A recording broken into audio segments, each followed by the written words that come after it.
Čaute, čaute, dneska som tu opäť tu straším s kartou dňa. Takže dnes som pre vás vytiahla túto kartu dvoch pohárov.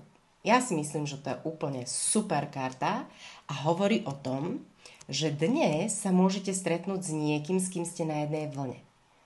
Všeobecne dva poháre sú o vzájomnosti nielen v romantike, ale aj v bežnom ľudskom kontakte. Čiže je to karta spojenia alebo porozumenia a toho, že sa navzájom zrkadlíme. Teda to, čo vidíte v druhom, často hovorí aj niečo o vás samotným. Alebo samotných. Hej. Takže všímajte si kvalitu svojich vzťahov, nie kvantitu. OK? To by bolo dneska ku karte dvoch pohárov všetko.